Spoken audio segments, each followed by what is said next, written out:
Okay, it's 7:33 and the pace of new attendees is slowing. Just as I say that, Teddy shows up.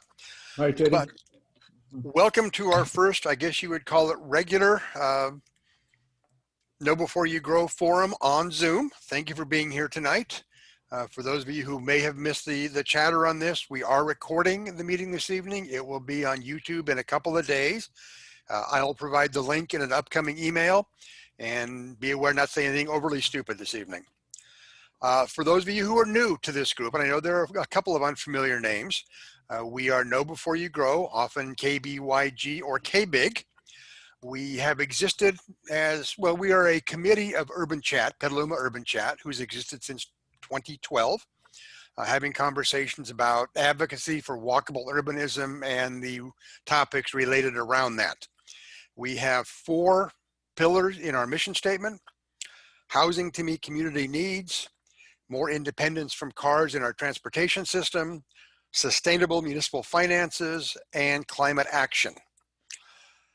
For those of you who may not be on the mailing list yet for Urban Chat, or not, well, Urban Chat and Know Before You Grow, I just put my email address in the chat room. Feel free to grab that and email me afterwards. We'll get that taken care of. But just to remind you, we have 3 upcoming forums already on the calendar, more to come after that. A week from tonight, Kevin McDonald will present the argument in favor of Measure U, the incremental city sales tax measure. A week after that, developer Matthew Ridgway and his architect Otto Condon will talk to us about their proposed 13-unit cooperative housing project on Petaluma Boulevard North. And then on October 21st, Scott Hunter will talk to us about the Bartnall Landing project on Petaluma Boulevard South. So a lot of interesting things coming up, perhaps some projects there you haven't heard of, and we will be the way you get introduced to those, which is exactly the role we want to play. With that introduction, let me introduce Christina Paul and Asher Cohn. They both are with Petaluma Planning, really with the M Group, and the M Group is then the contracted firm for Petaluma Planning. Christina has been conducting meetings like this with a number of city bodies, and she's now starting to get involved with civic groups, seeking input on the upcoming general plan, with, I think, maybe more of a focus than others on the housing side of it, because the housing element will be the first part of the general plan to be updated. Christina, unless I've missed saying something, I will now turn it over to you. Yeah, hi everybody. It is so nice to be here with you all, and welcome back to your meetings. I know this is your first meeting since we all went into lockdown.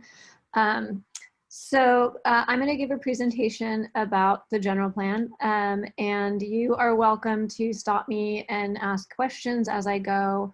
I mentioned as we logged on early to get our logistics sorted out that I am trusting that this group is the planning nerd folks who are really going to be excited about getting a lot of information about the general plan and kind of the nitty gritty of what we're thinking about. I don't have all of the information, of course, about the general plan as we're just beginning to shape our scope and so on, but I'm going to be sharing a fair amount. So stop me if there's anything that you want to kind of comment on. And then, if we get into a more rolling conversation, I might finish the presentation and then we'll go into discussion. After the presentation, I'm going to shift over to an online whiteboard where we can kind of look at a map of Petaluma, think about areas that are of particular concern, and write down ideas that we want to capture for the general plan. And I see some folks are still going on, so I'm glad I chatted for a little while. Asher Cohn, again, is one of my colleagues. He's a planner, and he's going to be helping to record on the whiteboard. And then Heather Hines is here. She may have to drop off, but she's just kind of checking in on us. Hi, Heather. Okay, so here we go. And I'm so glad that I'm starting to get to know folks. It's so exciting. While I start sharing my screen, I am the city's long-range planner. I'm the principal policy planner for Petaluma.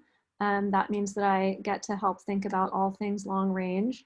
There are some, and that means that I'm not a current planner, so I don't do specific project review.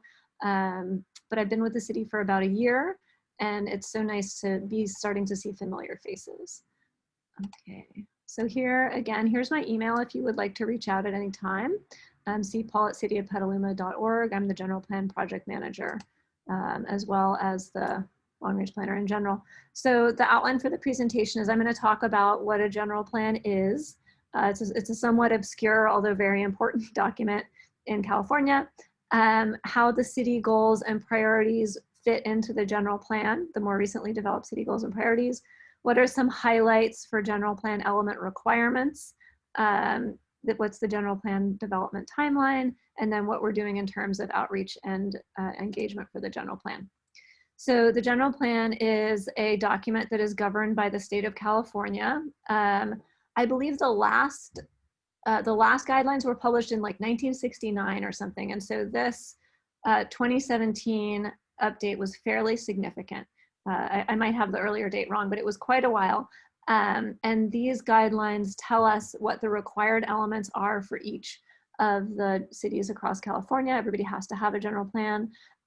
Notably in this round, there's a new element that we need to address if a city qualifies, which is environmental justice. And these guidelines give us specific topics that we need to cover and analysis that we need to do under each of these elements. Although the guidelines are somewhat structured, we actually have a lot of flexibility in terms of how to meet them, how to arrange the elements, how to combine them, and that kind of thing. A general plan does not have any required planning period. So the state has not articulated that a general plan goes for 20 years or 7 years or anything like that. So cities choose when to update them, whatever they think periodically means. In Sacramento, they think that means every 5 years. In Pacifica, they decided to do it after 40 years. It's average to do about 15 to 20 years, although, you know, people begin to feel like a plan is fairly outdated by about 15 years. If you see a planning period or a date on a plan, that's an estimate of build out. So each general plan says, we think we'll get this population and we think that we'll get it by this year. That date does not mean that the general plan expires in any way at that time. It's just an estimate of build out. So a notable piece of the requirements around the general plan is that the general plan, because it is an overarching umbrella policy document for the city, it really sets a, you know, the vision for a city in a deep way.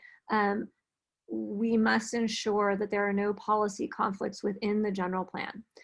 So for example, the transportation element needs to mesh with the housing element and that kind of thing. And then also plans that are adopted by the city that are outside of the plan.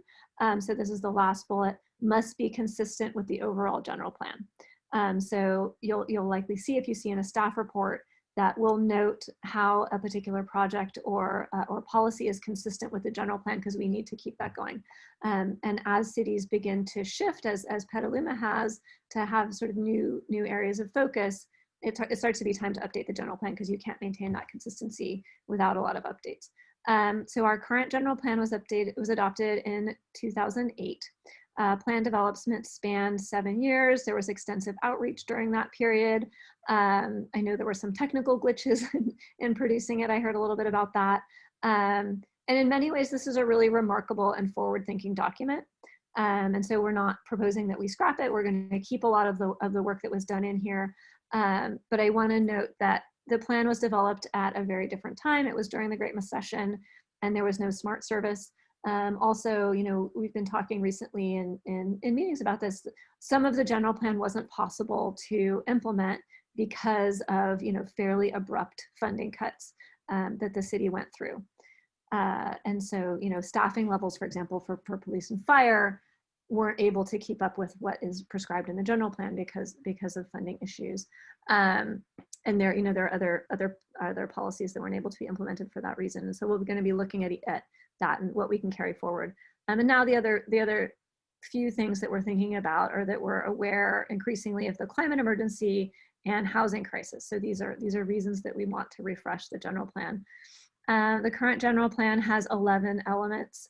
This includes several optional elements like historic preservation, water resources, and there's some combination of elements. I think that there will be some shifting around here with the elements. For example, we're probably going to be looking at equity and potentially at climate. How we call that out and how we integrate those is something that we'll have to figure out as we go. So I want to talk a little bit about the more current city goals and priorities. In 2019, there was a significant outreach effort to identify current goals and priorities and charge for the city between 2019 and 2021. And there was an update in February of 2020 how this was going, how the city was doing in terms of reaching these goals or working towards these goals. And what's really interesting to notice is looking at these goals and at these focal areas that were identified as part of that process. A lot of these are pretty different from what you see in the current general plan. So public health, for example, I think is maybe mentioned once or twice in the general plan, but that's really a huge focus now. Similarly, the climate emergency, the focus on infill housing development, new FEMA mapping, these are new issues that we're gonna wanna look at as part of the general plan. So now I'm gonna talk about a few of the elements of the general plan. And specifically, I'm gonna start with the housing element. So the housing element, unlike all of the other elements of the general plan, is required to be updated by state statute every 8 years. And this schedule is tied to ABAG's Regional Transportation Plan or Sustainable Community Strategy, which is Plan Bay Area. And so essentially what happens is that at a statewide level, the state says, we think that we're going to need to build this many homes, this many affordable units specifically, because often market rate units take care of themselves. And so that's what we think about statewide. And then they give each region an allocation. So LA gets an allocation, San Diego, the Bay Area, and so on. And then each region needs to figure out internally with local stakeholders how they're going to take that statewide allocation and say Petaluma gets this many affordable units at this range of affordability levels, Santa Rosa gets this many, et cetera, for all of the cities in the Bay Area. And so that is a process that's ongoing right now. And we'll talk a little bit more about that. That essentially once a city gets its allocation, the city needs to plan to accommodate what we call its regional housing needs allocation, its number of affordable units at different ranges of affordability. So the regional housing needs allocation is a process that's been going on for quite some time, since 1969. And as I was mentioning, once a jurisdiction gets its allocation, we're required to plan to meet the housing needs of everybody in the community, which is expressed as that allocation. So I think I kind of went through this process, and that means that we need to update the housing element and our zoning to be in compliance. So the objectives here of this process are to increase housing supply and mix. And again, I'm going deep on this because I feel like you guys might really like to know all of it. And to promote infill development, a jobs housing balance, household income distributions across an area, and fair housing. There have been quite a few bills that have been approved at the state level that influence housing elements, especially starting in 2017. And so this housing cycle is going to be quite different from housing cycles that we have seen in the past years. In past years, like in 2015, I don't believe that there was any rezoning that was necessary to complete that housing element. Sites for housing had already been identified in the general plan or in past elements. And so there was no environmental, not a lot of environmental work that had to happen and not a lot of rezoning. In this case, we're looking at a pretty different scenario. There's a significant emphasis and a need for us to prove that we are locating units in an equitable way so that we're not clustering affordable units in a low opportunity area.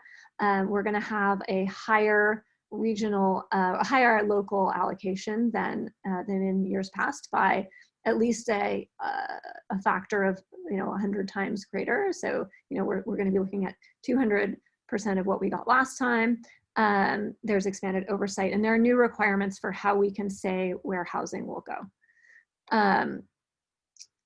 So I'm going to go into this a little bit more. Thinking about the sites that we identified in the last housing element. There are new regulations that say that we can't reuse sites that are infeasible for development. So we need to prove development or allow sites to develop using ministerial review if we want to continue to use them in our housing element. And there are also some definitions of vacancy and the size of site that's really practical for housing development. So these are all the different kinds of things that we're working to respond to. So as I mentioned, the allocation methodology process is happening locally. That means in the Bay Area. Regionally, I guess would be the right word. And so we don't have a draft local allocation for Petaluma yet. That's going to be coming in spring 2021. But what we're really hearing from ABAG, and actually this slide is from them, is that we have a much larger regional allocation than historically has been the case, and the process is going to be quite different. So this is something we really need to think about now. And then the housing element is due in January of 2023. And that's not a date that we can move. That's in state statute. So here's a little bit of an update of how that's all playing out. So we are looking at a 234% out regional allocation compared to the 5th cycle. So now we're in the 6th cycle of housing elements.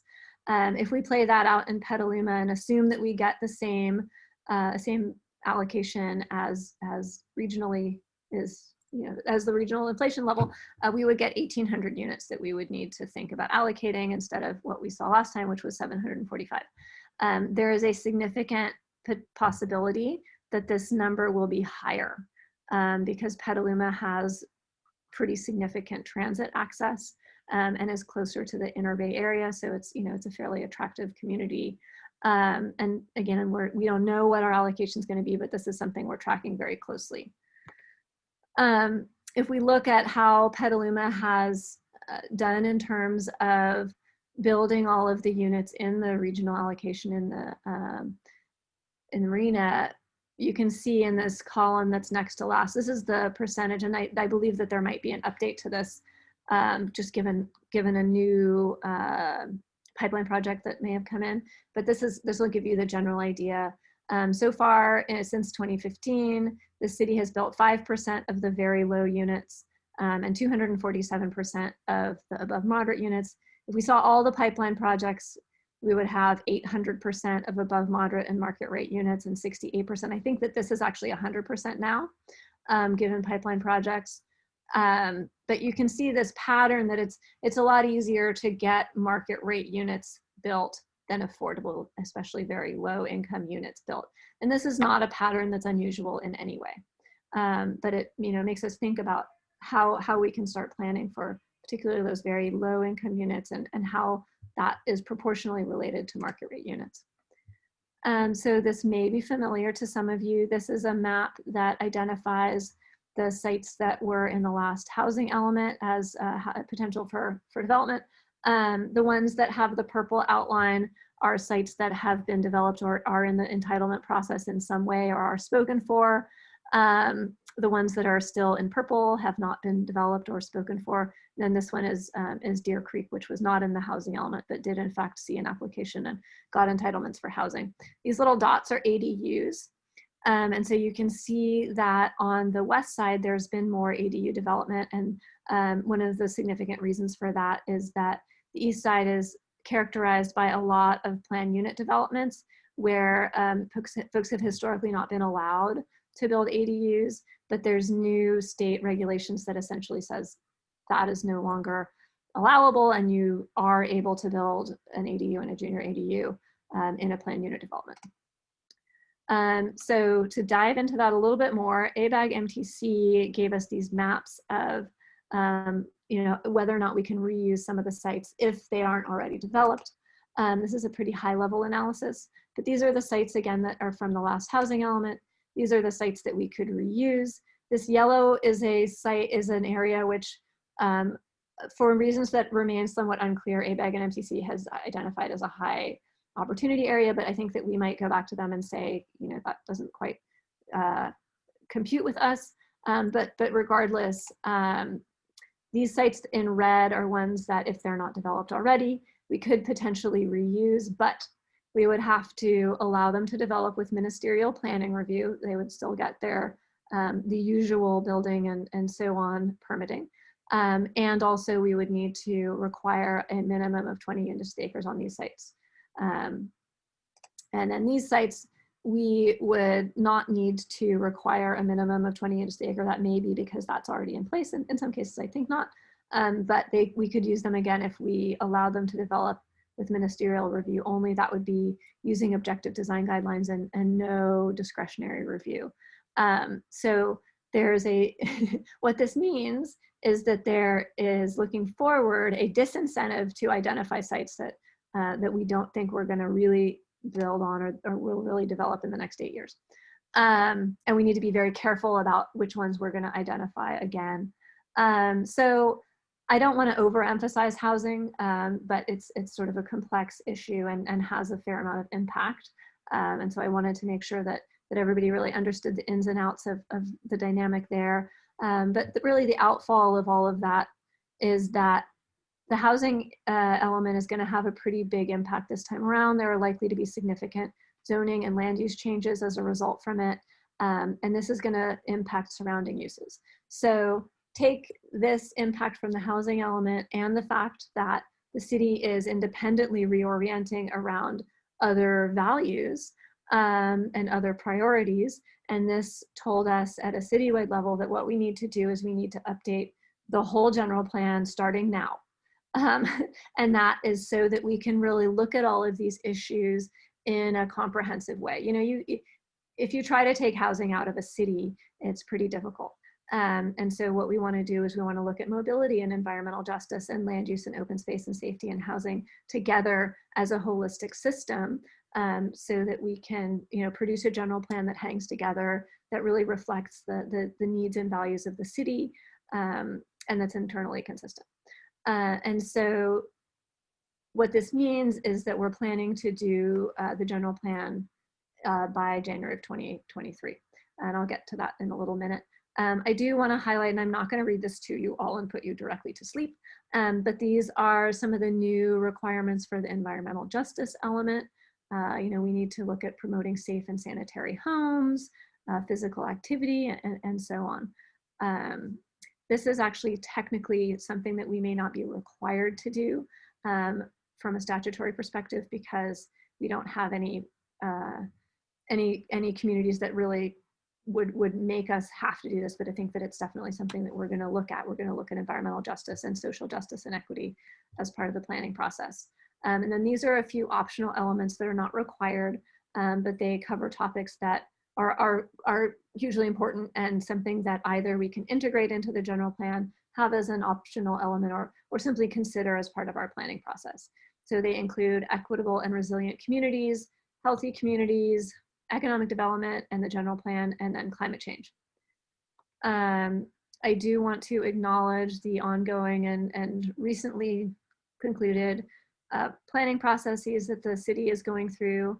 So that includes the ULI TAP. I know that several of you were online yesterday watching the report out from this group of experts who came to help us sort of begin thinking about housing in the city. And again, I'm really looking forward to their report, which hopefully we'll get in 6 weeks or so. There's also a pedestrian and bicycle plan update that is underway. An RFP was issued and we've identified some funding for the first phase of that. So hopefully that will start to get underway fairly soon. We also want to acknowledge the Climate Emergency Action Framework that was recently drafted and is in review and revision from the Climate Action Commission. You all might know more about the up to the minute update on this, but my last understanding is that there might be a presentation to council in November, maybe potentially October, I'm not sure. The fairgrounds is another big issue that we want to acknowledge in the city. There was some preliminary visioning on this, and that's something that we expect to kick off again soon. It was put off because COVID and fires require a lot of city staff time, but we want to acknowledge the importance of this site in the city.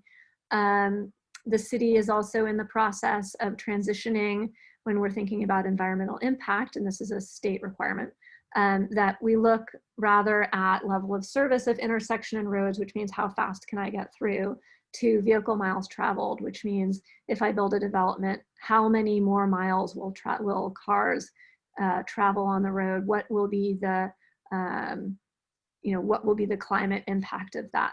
And, how can we ratchet that down, and what guidelines does the city want to adopt? So that work is ongoing. There was a climate hazard mitigation plan that was recently published in full draft that covers managing and mitigating all of these hazards, which is something that we're going to be wrapping into the general plan. So this is our overarching schedule. In 2020, we are going to be working on writing up an RFP, a request for proposals, for a general plan consulting team that we will have facilitate this process for us through 2021 and 2022. And then we're planning to have a completed general plan, including the housing element, with environmental documentation by January of 2023. At which point, in order to implement the plan, we would do zoning updates. And then I just have a couple of examples here of specific plans that we could potentially get into after that. But there are many other kinds of plans that I should update this to reflect this. But there could be an update for the PED bike plan that would reflect what happened in the general planning process. So they might have one stage now and another later. There could potentially be some parks and rec planning or other more detailed planning that we can't get to in the general plan. So the general plan is really the overarching policy document and sets our direction, but it doesn't get so much into implementation. Implementation would be something like make a plan for parks and rec. And here's the vision for that. So there could be a lot of planning that follows the general plan. There will be a lot of planning that follows the general plan. Here's a more detailed view. It's a little bit outdated. We thought ULI would come in August, but we're working with it. And so I do want to say that in terms of CEQA, we're planning to do a full EIR for the general plan and housing element, and that's going to include project level CEQA review for housing opportunity sites. We have a $300,000 grant from the state. It's a LEAP grant, Local Early Action Planning grant, that is helping to fund our housing element, and part of that is funding this more granular CEQA reviews so that we remove obstacles to really low income housing development. In the next few months of 2020, this is what the RFP development outreach is looking like. So I have done interviews with City Council, presentations to City Council, 9 or so committee and commission presentations. I've been working to engage city staff to help understand the implementation of the general plan and constraints on different departments. I'm working on issue area focus groups and neighborhood focus groups. We also have a survey that is hopefully going to go out on Monday. That will be a public map-based survey that's going to get preliminary feedback. And I do want to really reinforce this point, is that right now we're developing the RFP for this plan. We're beginning the planning process, but we're not starting to write the plan. We're still going to be having 2 very full years of planning. There are going to be many, many opportunities to discuss and refine all of the topics that we look at. But what we do want to do in this initial stage of setting the RFP, saying to the consultants, this is what we want, this is what we need you to plan on doing. How can we articulate that? And so the public survey is a fairly brief survey for that reason, because we're expecting that the consultants are going to come in and want to ask a lot of other questions, and people are going to cross their eyes at a certain point. So we just are going to get high level information, but it's map based, so it's actually a really fun survey. We're also going to get staff going. We have a website that is active now at planpetaluma.org, and we will be convening a general plan advisory committee. And so I actually have a slide about that. So here's planpetaluma.org. Please come and visit, and under Get Involved, you can sign up for the general plan mailing list. We would really welcome that. And there are also really fun articles under Explore, some thought leadership under a lot of the different topics that we're going to be covering in the general plan, which I'm super excited about. And there's an opportunity for giving your general thoughts, and also for submitting other articles that you'd like to post, so that we as a community can begin to have some sort of shared understanding of the complexities of different issues, and begin to have a dialogue around all of that, to preload our brains for this work. So the General Plan Advisory Committee, we're still working on what this is going to look like, but here is an outline. The General Plan Advisory Committee is going to be advisory to the City Council. So this is going to be the committee, it's going to be an ad hoc committee that will be helping to steer the general plan for the council. All community members are going to be invited to apply for membership or participation on the committee. And they're going to be informing and providing input into the general plan process. We really want this committee to be demographically representative of the Petaluma community, to include representatives of different city neighborhoods and areas, as well as interests and expertise.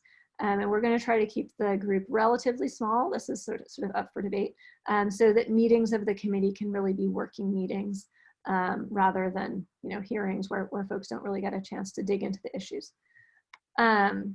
So that is my presentation. Thank you so much for hanging on. I see that there's some stuff in the chat, but since I'm talking so much, I can't get to it. So Dave and Dan, I'd really welcome your help in kind of calling that stuff out. So I'm gonna just close this now and switch over. I didn't put anybody to sleep yet, or at least if I did, they're on video mute. So that's great. So I'm going to switch over now to my whiteboard.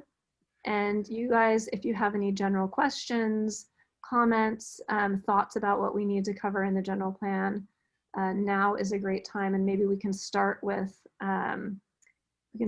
what's going on in the chat. So Dave, have you read the chat, or shall I summarize the specific issues that I've seen come across? I had just glanced at it for the first time. Dan, if you've been taking notes, please take the lead.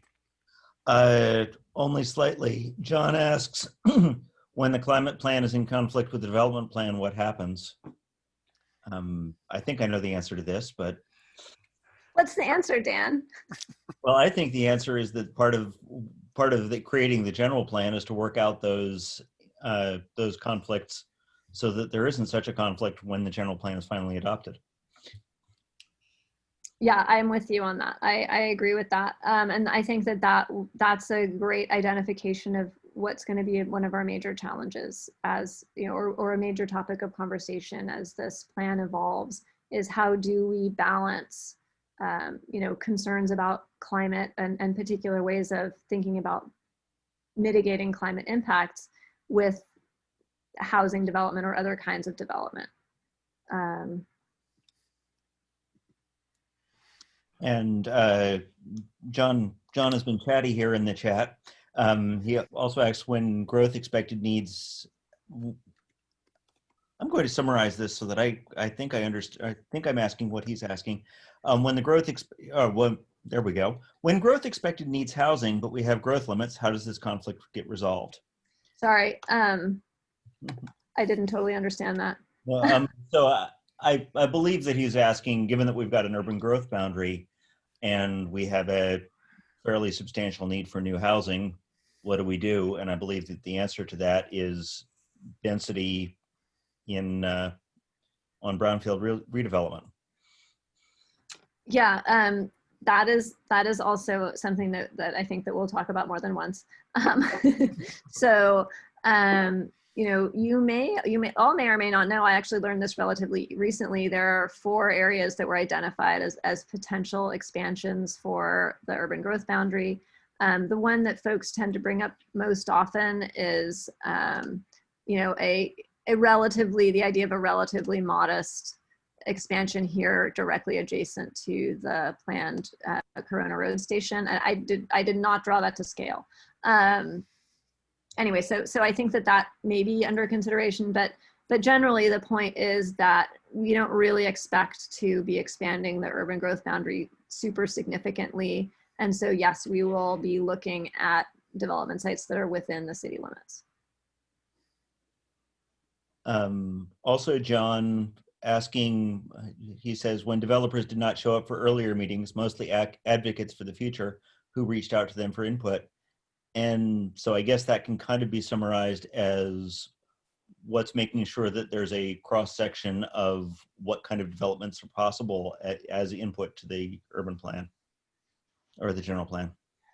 what kinds of developments are possible. Well, economically possible or aesthetically possible.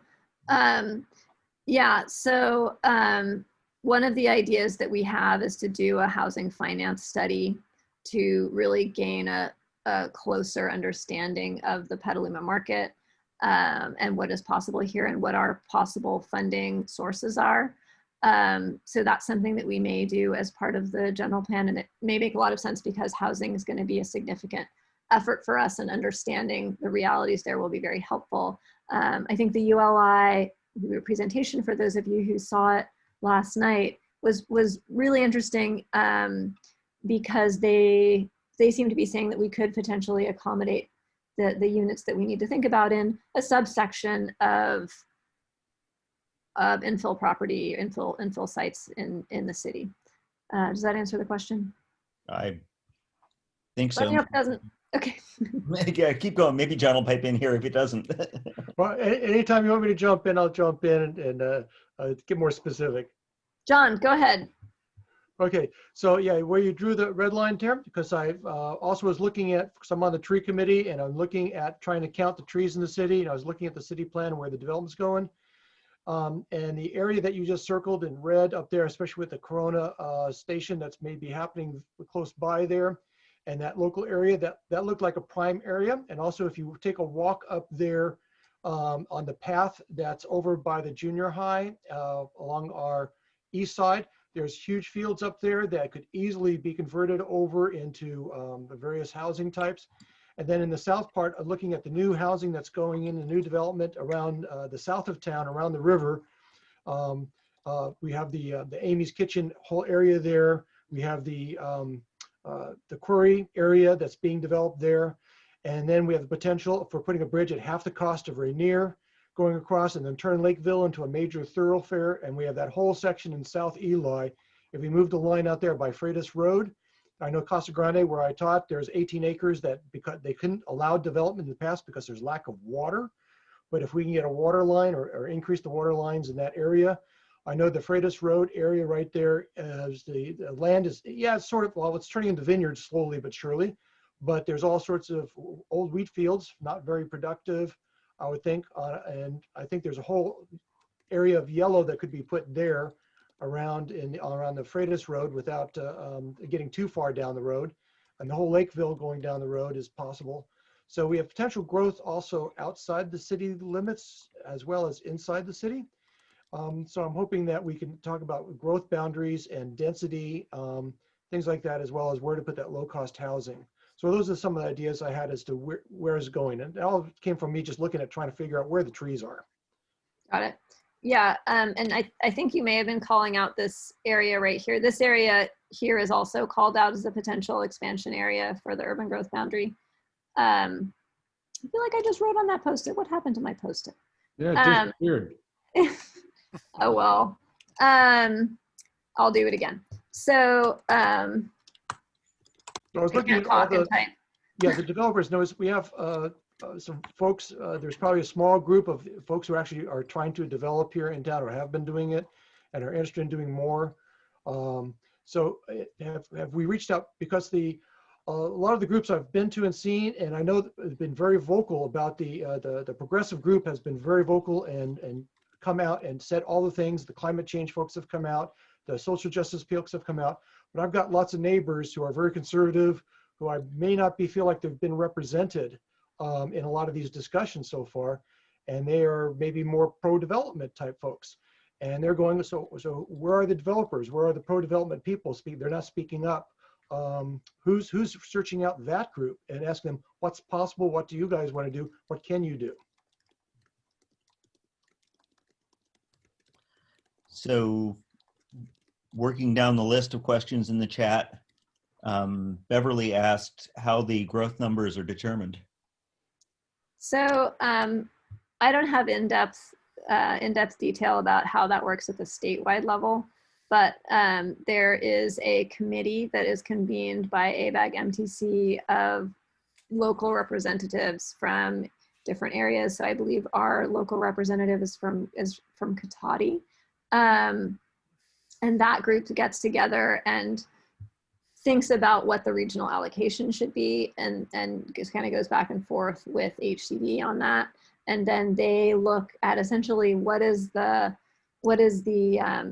equation that we should use to figure out how to allocate that, those units. And so they weight different factors differently. So it's like transit rich, you know, communities with particular needs, jobs, housing balance, and they kind of tweak all of those numbers, and then it spits out a number for each city. So that's underway. The tweaking is happening now. And so we're kind of watching the number go up and down in our reports. Taryn asks, given that we way overdeveloped luxury, 820% for current RHNA quoted, and that 820% excess cannot be applied to the new RHNA quotas, what is the specific schedule of penalties, if any, for not making the next RHNA quotas? So there's no direct penalty. The disincentive is that if you identify a site once and that site does not get developed during that period, and I actually need to kind of read up on this again, but this is the general idea. If a site doesn't get developed during that housing element period, again, you can't reuse that site unless you allow it to develop with ministerial review. So that's kind of the stick part of this.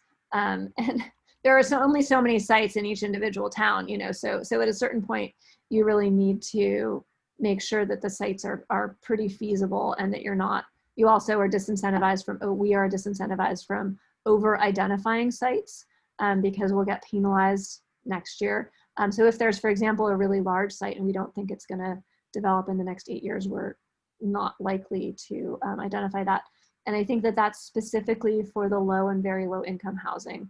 You know, we can delineate areas for market rate housing as much as we like. Okay. A specific question from Beverly: what if PEP housing moved to the fairgrounds and fairgrounds activities moved to PEP property, so affordable housing would not be constructed in a food and services desert? I don't have direct insight into that particular project, but I think that is, you know, that's a done deal right now. Yeah, I also suspect that given the amount of development kind of in progress for the Boulevard South, and that we've got a lot of land there that over the 10, 20-year period will probably, like, I would guess that Petaluma Salvage and the used car lot there are just itching to sell to somebody.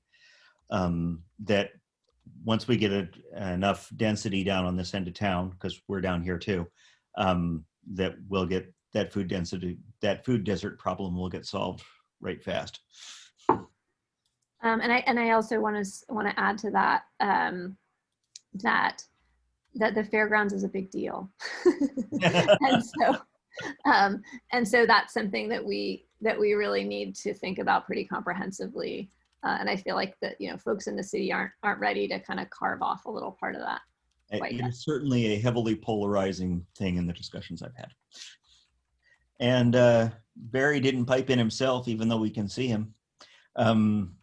But he asked, how do we get a good airing of pro-development voices engaged publicly? And Taryn's got some suggestions there. Yeah, that is a tricky one. How do we turn out kind of all of the voices in town, as opposed to the folks who are used to being engaged, or even the folks who are used to being engaged and really want to be engaged? How can you kind of keep stamina going? It's going to be a really interesting process, particularly because of COVID. And we're going to have to be really inventive with outreach. And I'm hoping that it will give us an opportunity to kind of utilize tools that will facilitate that process. And it doesn't necessarily mean that everybody needs to turn out to a meeting, although that's super helpful. You know, but if we can do things like real-time keypad polling, like if we have a public meeting, people are participating in a public meeting, it's a little bit easier because you don't have to leave your house. But also if we are getting real-time results from everybody in the audience, instead of folks having to to stand up and do individual comment. That's a really great way to get, you know, a real read of the whole room. And that can also counterbalance like the few folks who may have, you know, an unusual opinion but are really vociferous about it. It may help to kind of balance that out. You know, it's like, oh, well, that's, you know, that's 5%, but we also see that, you know, 50% is interested in this and 50%, 45% is interested in this other issue. So I don't have a solution for that, but I'm excited to kind of work on that. Sounds good. And I know Taran, sorry, I am mangling your name.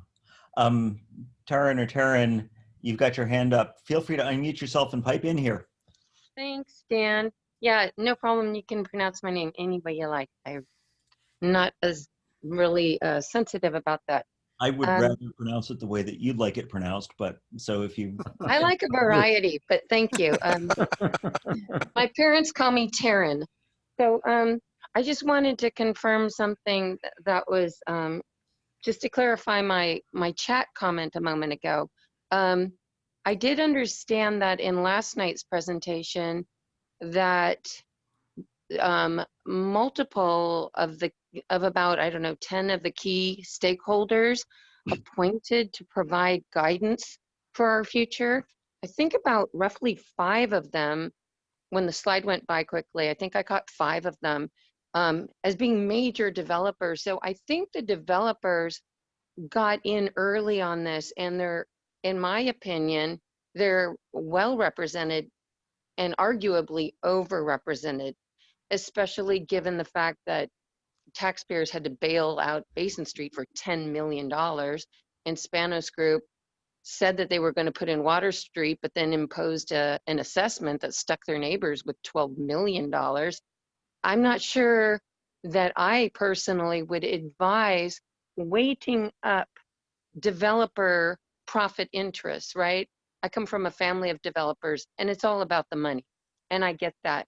But what's so consistently lacking is that what Heidi Bauer calls boots on the ground, really understanding that that street you're looking at in a map is actually an inclined street and has a gully on the left side, the west side of it, that floods every time there's a storm. So when there's neighborhood groups engaged, I think that the payoff is so great, because then we reduce the likelihood of traffic accidents, of pedestrians getting hit by cars, and then of, you know, like floods causing dangerous situations.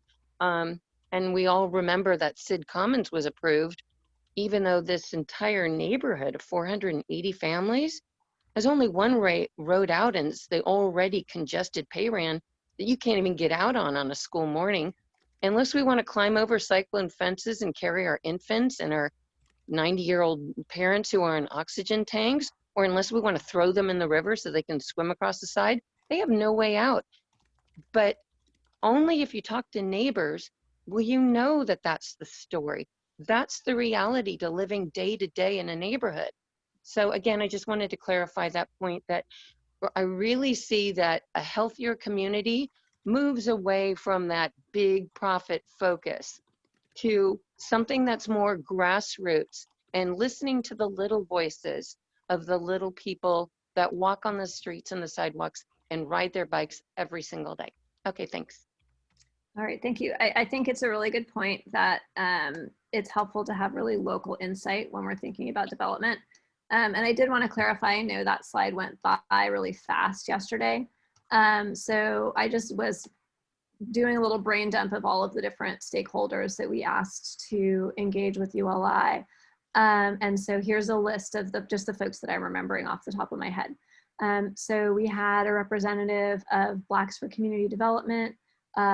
Our fearless leader tonight, Dave, was interviewed, as well as somebody from Sonoma County Housing. We did have developers so that they could provide their insight, and actually property owners in particular we were interested in hearing from, to hear kind of what the economics were.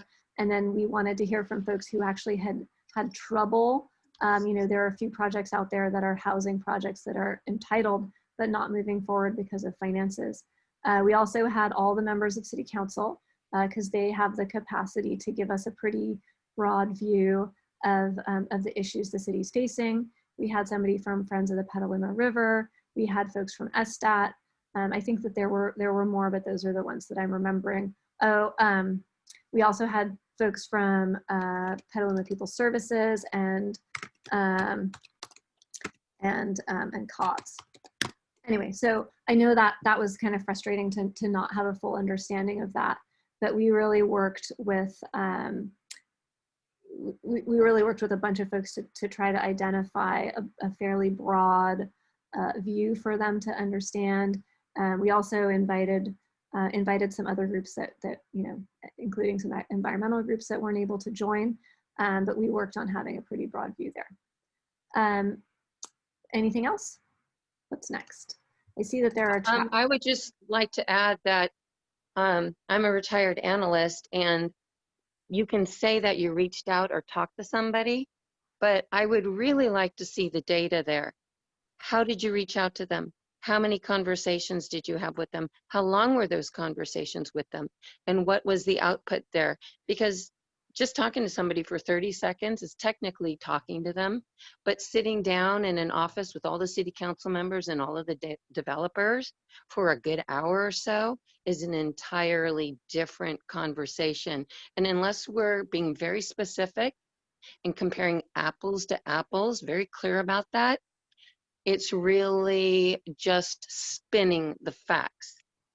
Okay, so I really appreciate some detail in that. That would be wonderful to see in the future. And I think go a long way to build trust with people that feel like we sure got sold down the river with 820% luxury housing on that. Thank you. And Dan, can I respond to that too? Each of those stakeholders that Christina has mentioned met with members of the ULI Technical Assistance Panel. I believe it was a half an hour time slot for each of those stakeholders. So it was a meeting with members of the Technical Advisory Panel, and it was for a half an hour for each of them. So it was, and I want to avoid kind of the back and forth on some of this background and really hear, I think there's some great dialogue going on and some great ideas and identifying the overarching issues. So I appreciate that and happy to follow up with Taryn also offline if she has further questions. Taryn, if you have further questions about the ULI TAP, Christina or I can help answer those questions. Thanks, Heather. That was Heather Hines, for those of you who can't see where the little microphones are bouncing up and down. Oh, I'm sorry. Heather No, Hines, planning manager with the city. Yeah, thank you. I can see me. I can see you. I would expect that your picture would, kind of pop over to the right, because Zoom is always reordering these things when I least want it to. But I didn't see you pop up. Just point of clarification for me, the Amy's, because I keep wanting to like zoom in on your map, and I keep realizing then that I'm in control. Yeah. Yes. The site that people have been discussing as the Amy's site, you've got the little kind of the red line there that would be the overcrossing, and there's the new riverfront development going in kind of between that and 101 south of Lakeville. The other side of that red line over to the river is where the Amy's site would be. Over here on the I again, I don't do that many current projects. You can look. That is correct. It's on, as you're looking at the map, it's on the left side of the squiggle. Awesome, thank you. Okay, I apologize. There's an elementary school in my house, and sometimes it comes into meetings. Yeah. Okay. So the Spanos site is here. This is where the Amy site would potentially be, and then yeah, it's the Scannell site. The Scannell site. Thank Yeah. you. Mm-hmm. I've been in long range planning mode for a while, and I'm just learning all of these current projects. So thank you, Heather, for helping out. Did you have a particular question about these sites, or just sort of where Amy's is going to go? I had the vague idea that that's where the site was, but seeing things on the map like this is really good. And Oops. Woohoo! In the world is that moving there? Buddy, I'm on a call. Yeah, I know. She's like, I don't care anymore. Okay. So there's a question that I can see in the chat about the advisory committee. So the idea is that the 12 folks that I mentioned would be all of the people on the committee, so that there wouldn't actually be other people on the committee. The question is specifically, if there will be 12 people from neighborhoods on the general plan committee, how many others will be there? I want to emphasize that we're working on the methodology for selecting committee members. We're going to be taking a methodology to City Council on October 19th for them to kind of discuss and approve. And then we'll be planning to have applications out like in November-ish for about a month for folks to submit. And then we'll provide a summary of that to council, and then they'll get to select the number of folks. There's some variability of opinion about whether or not it's good to have a large group or a small group. So we're kind of working on that. Does anybody else have any other questions or comments?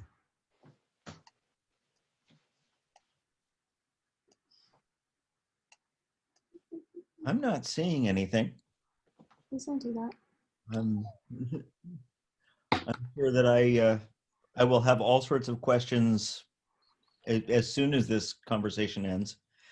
And you also said that you needed to be out of here in about 15 minutes. Yeah. Okay, let me just flip back and yes.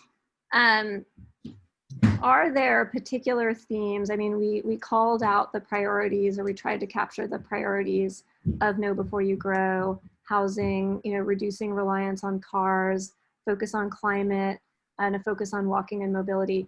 Are there particular issues in each of those topic areas that you'd like to see us highlight in the general plan? So we've talked a lot about housing. Any ideas about shifting away from being really car-centric, for example? I'm trying not to be the one to speak, but maybe I need to help prime the pump a bit. The key elements of non-car transportation are going to be transit, bike paths, walking. Transit, we've got a decent system. We get a lot done with the dollars we have, but we could use more dollars. And as I've had conversations with particularly our past city manager, we spent a century building a town that was not transit friendly. We've got a real problem to reconnect the dots at this late date. Bike paths, we are certainly working on a strong system, but they don't connect up very well. If you want to go to Freedman's using Lynch Creek Trail, you get very close, but you get to a point that's very awkward to make that last couple of 100 yards. And walkability, the story I tell is that there used to be a young man in a wheelchair who lived in this neighborhood. And for all the complaints we hear about potholes in the street, he always took his wheelchair in the street, because even with the potholes, it was smoother than the sidewalks were. And I know the sidewalks are the responsibility of the homeowner. I just recently redid mine. I'm well aware of it. But many homeowners can't afford to do it. And yet when they don't repair sidewalks, walkability really can't exist. So to me, those are the three things we have to address. And just an add-on to your comment about the bikeability and walkability. Charlene and I were recently trying to get over to Freedman's or get over to that area, and we're thinking about what does it take from us on the southwest side to get across D Street or across Washington on a bicycle, and then beyond that across Washington and Lakeville to the Lynch Creek Trail. So yeah. I'm all over this one, Dan. And I love the Lynch Creek Trail. It's changed my life and made me a better person in Petaluma because I can commute to the east side better. And you two of you have mentioned, I think, potholes. And Brian Barnacle at a meeting I was at recently said he tied together potholes and mobility in a way that I hadn't really put together. If we fix the potholes and make the streets more, that really helps make the streets more rideable, safer for bikes. Then we help, make bike lanes on those streets or next to them. And then it greatly increases the capacity for people who aren't ardent bicyclists, like some people I can see on my screens, to use the streets of Petaluma for bikes. Great. Okay. I have a question. Please. When the general plan was last updated in 2008, we were having a recession and there wasn't very much housing being built at all. And it was at the same time that the Regency development where Target was built was being considered. Deer Creek was being talked about. And those were all mixed use zones. But the city council decided that it wasn't fair to require the developers to develop a lot of residential because it just wasn't selling, it wasn't happening. So when we do our new update, how do we prevent short-term economic issues from driving the long-term vision? Well, I feel almost like you were a planning commissioner or something. Just for those people listening who can't see, that was Bill Wolpert. That is a really excellent question. And I think that what's really interesting about this market right now is that we're seeing kind of the opposite trend. Yeah, I agree. So there's a huge drive to allow housing and redevelop retail, and a shift away from focusing on retail and really, fairly low demand outside of, major urban cores for office development. We can all sit here and guess about what the long range impacts of COVID and everybody getting used to working from home are. But I think that the key point that you're making that I would love for us to keep in mind as we keep working on this project is that, we do need to sort of set aside some space for uses that we might not anticipate currently. And also a big trend that I've been hearing a lot about as I've been going around and doing these meetings is the idea of flexibility. How can we create spaces that are more flexible, potentially zoning that's more flexible. We have some of that in the smart plan area, in the central Petaluma plan area. And so I think that that's something that we need to keep in mind and really think through ideas like replacing one particular use with another that's really popular right now, while keeping in mind the fact that, it may be that retail has changed forever. And we don't want to sort of unintentionally require the creation of infeasible spaces like an excessive retail space. Was that an articulate non-answer? Can I add to that too? I think flexibility is key. I do agree with that. Hi, Bill. It's Heather. Hi, How Heather. are you? I'm good, thanks. Good to see you. Good. You too.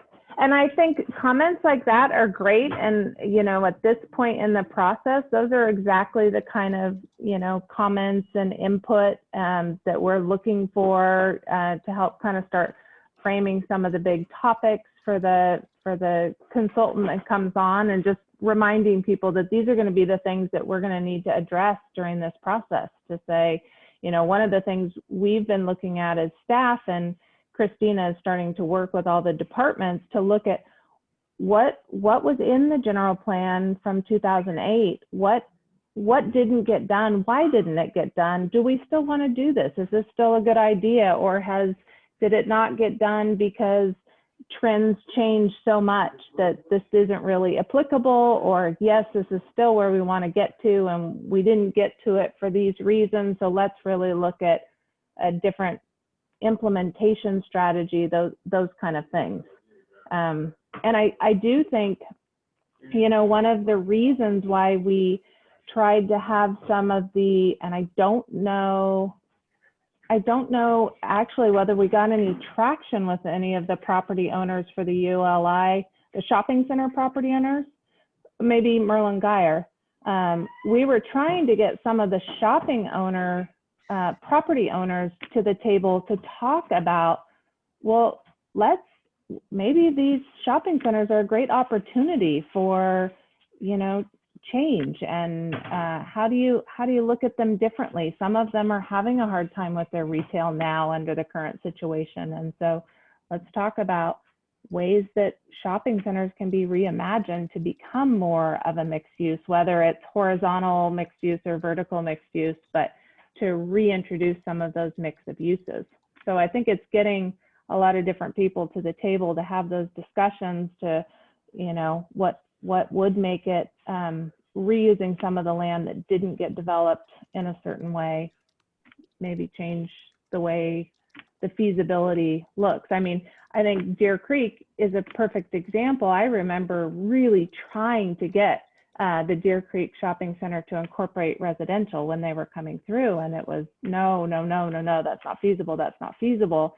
And then they came back and said, we'd like to put some residential in, you know, and my first response was, why didn't you do that back in, you know, 2010 or whenever it was we were talking about that? But then you have to kind of say, okay, well, you know, let's look, how do we best do that now, given the situation we're in? So I think that's a great comment, and some of that dialogue is going to be what's so poignant about this process. Thank you.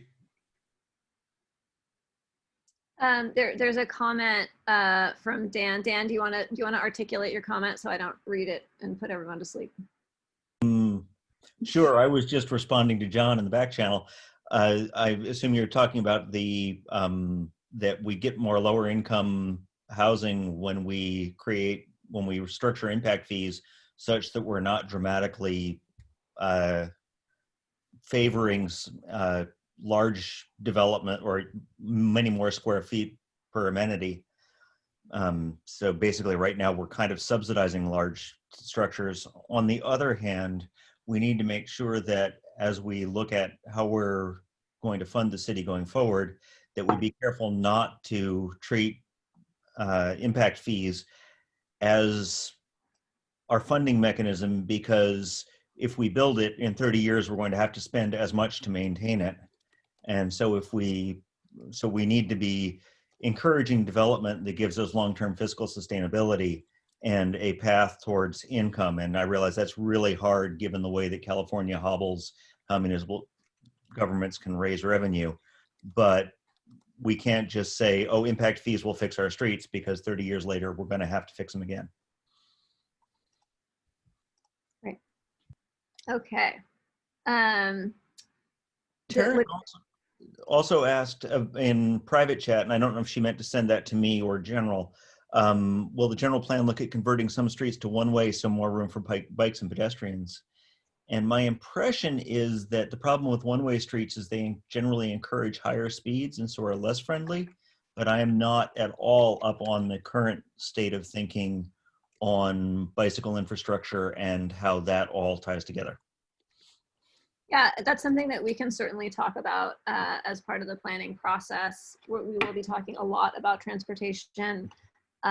We do tend to see, you know, there are things that become like fashionable, like one-way streets or transitioning to bike ped. The trends that I've seen are that if you transition a street such that it doesn't have parking, you actually disadvantage the businesses that are on that strip unless it's very, very special. Unless there's really a reason to go down there. But it's something that we can look at. another thing that people are really looking at is, how do we narrow streets, do road diets, really think about a complete street, and get some of the advantages of having quieter streets but continued access. It turns out people like to go where they can park, and that may well change over time. So we'll keep talking about that.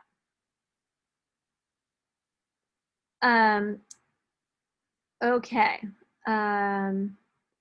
Let's see, is there any job growth? So I think that we will be looking, there's a note from John, and you're welcome to would you like to ask your questions in person?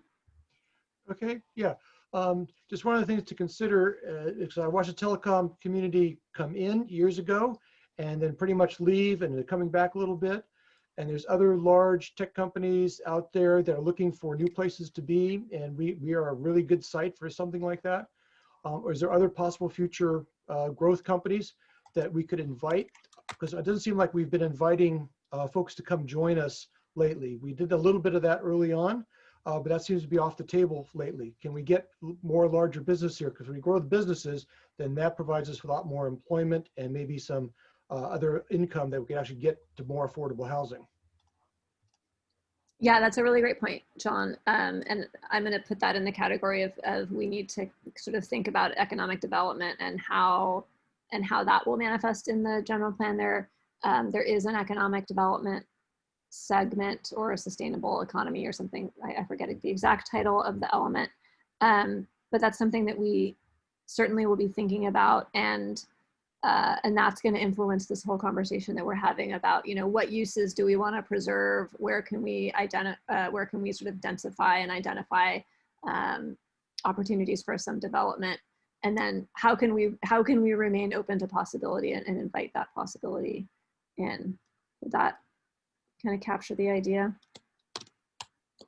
Yes, and I was talking about not only just the telecom. I know someone knows about, okay, not just the telecom, but there's other possibilities, everything from possible wind farms that we have in certain pockets of the valley down south, or we could have some other things. But to actually seek out actual real development and business oriented, not just housing development. Because a lot of our conversations just have been about housing and where to put the housing. I'm going, well, why are we putting housing here without having a proper business plan for employing these folks locally also at the same time?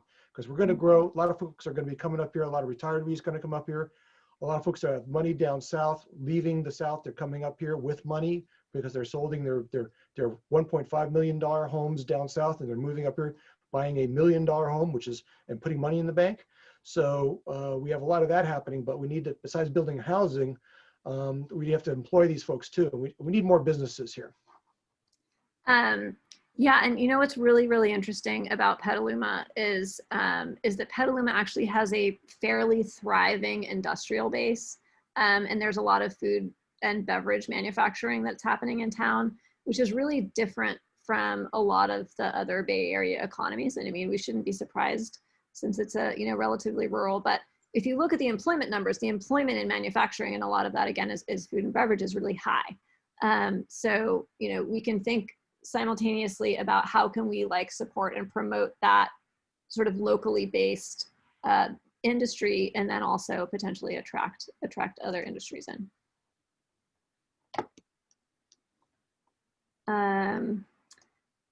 Okay, so would anybody like to make any comments on climate and how we should think about that? We had a question about how we're going to balance that with housing, which will be big work, or other kinds of development.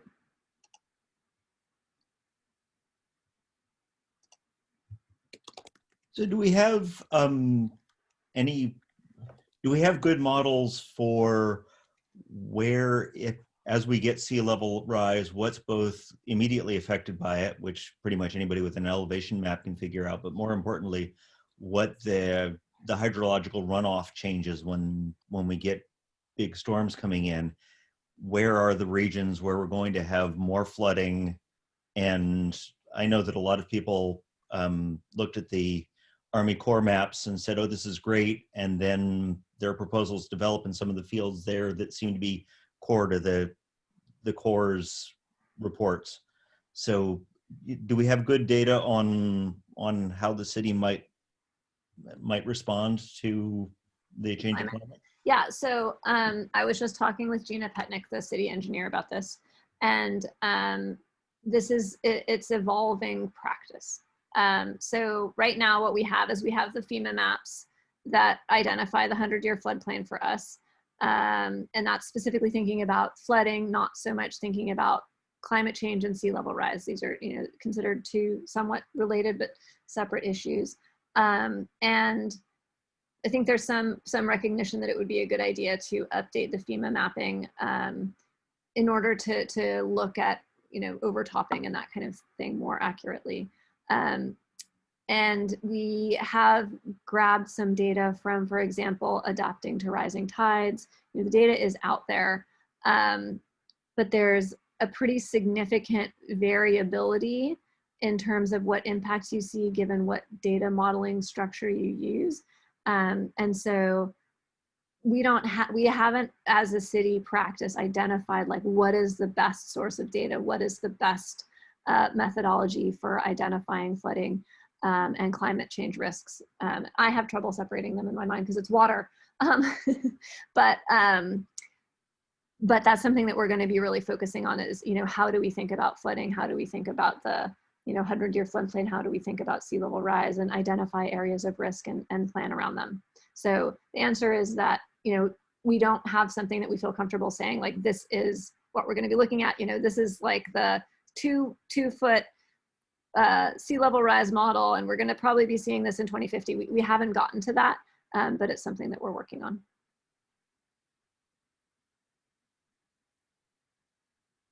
I noticed Dwayne has his hand up, probably about the very topic that I just raised. Yes, well, actually, John covered much of it on employment. I was first of all wanted to consider the question of jobs and housing balance. I understand that Sonoma County has approximately equal jobs and housing, and so I was trying to decide where these 2,000 additional homes are going to be filled from. And but that'll be one of the questions to be answered. On the flooding, I think the main concern is how many hours that for particular parcels are underwater. In our periodic floods, probably every 10 years, because if they're underwater for a couple of days, they rot and people don't want to live there anymore. And so building in anything that's within a couple of feet. Your map of showing where Amy's was going in, I remember being at one of the meetings and asking them that they raised the level of all the houses there. I think they did. They raised them by 2 feet. And so I hope Amy's is also concerned with that. And that could go very well with the planning on expanding the river area and smoothing out the banks by moving some of the dirt up to the higher level that they discussed yesterday. So that could be some good approach, expand the river. And that were the two issues that I would be concerned with is the global warming, sea level rise, king tide effect is when that would be the most devastating to the houses downtown. I see lots of houses that are downtown that appear to have been raised and a second floor put underneath them. And I assume most of that was because people didn't like the flooding that occurred back in the last century. Thank you. Thanks, Dwayne. And Nancy Frank asks about the fire risks related to climate change. And again, I'm suspecting that there are some modeling issues there where we just don't have enough data about what the future might be. Yeah, I have a vague sort of flag in my brain that CAL FIRE is in the process of updating their urban wildland mapping. And we have city mapping around fire risk areas, and we have CAL FIRE mapping around fire risk areas. So I'm pretty sure that we have that in terms of, you know, mapping risks, although fires are beginning to behave differently than they have historically. Petaluma has a different kind of fire risk, and I just had a meeting with the fire department yesterday, I think, or the day before, about this. And Petaluma is slightly different in that it's not surrounded by woodlands or brush. And so the grassland fires are a little bit different. but fires are spreading much more quickly than they have in the past. And instead of sort of needing that that base level of fuel to spread, they can start to spread kind of from house to house, and also spread through overstory where there are trees.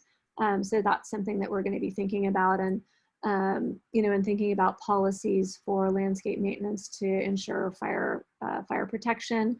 And then also, as we think about infill housing, we're going to be thinking about access for fire equipment, and how the necessary space around buildings to get a fire rig around a building is, not necessarily just a big wide paved road, but it has structural glass pavers or something like that. And then also, how can we potentially encourage the kind of density that will allow elevators, which makes it a lot easier to get somebody from a, who's having a medical issue from a 3rd story apartment down to the truck. Okay. Nancy Frank had an interesting, or I'm sorry, Cinda had an interesting question about whether or not businesses start here and then kind of grow out of it. I'm not aware of that, so that would be great to know a little bit more about. Okay. All right. I have a question. Are you still answering, Christina? Taryn, go ahead. 2 questions occur to me. Number 1, would it be considered really smart strategy if we have to be very clear on what sites we identify for the next RHNA cycle, to be very shrewd and conservative and choose fewer sites of fewer square acreage areas, or lesser square acreage areas, in order to do higher density projects? And that way we leave ourselves some space for subsequent RHNA cycles. That's one question. And then I'm wondering if you guys are starting to think about something somebody just said, I think maybe it was Dan.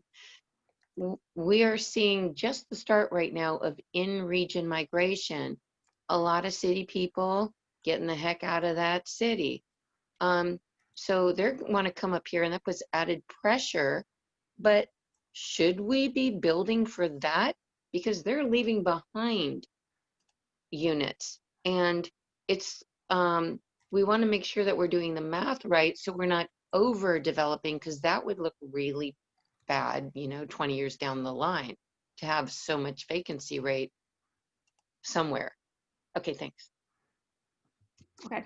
I'm going to take the last one first. So in terms of regional migration or shifting around, those folks are generally going to be taking up market rate housing. So I don't think that we would necessarily be proactively planning for them, because they're not going to need so much affordable housing. Regionally, whether or not that balances out, I think remains to be seen if those spaces don't backfill. People always want to move to San Francisco. So if that's where they're leaving, that space might well get backfilled.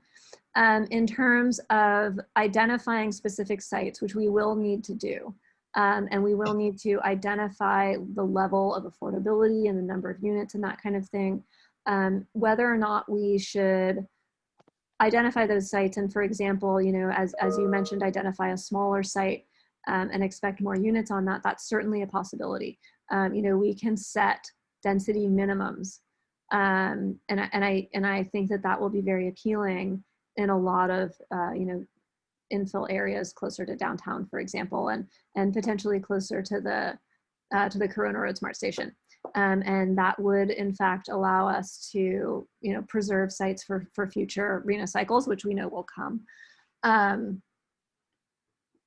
The thing that we have to balance, of course, is feasibility, economic feasibility, and trying to make sure that those minimum densities are feasible.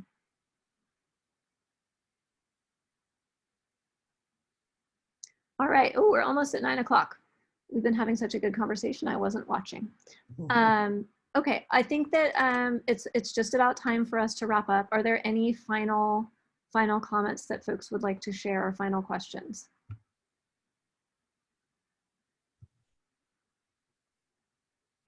I'm not seeing anything left out in the chat.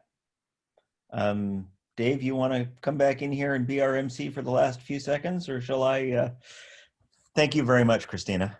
And thank you everybody else who came and participated. And yeah, any final words? Thank you so much for having me. It was really a pleasure.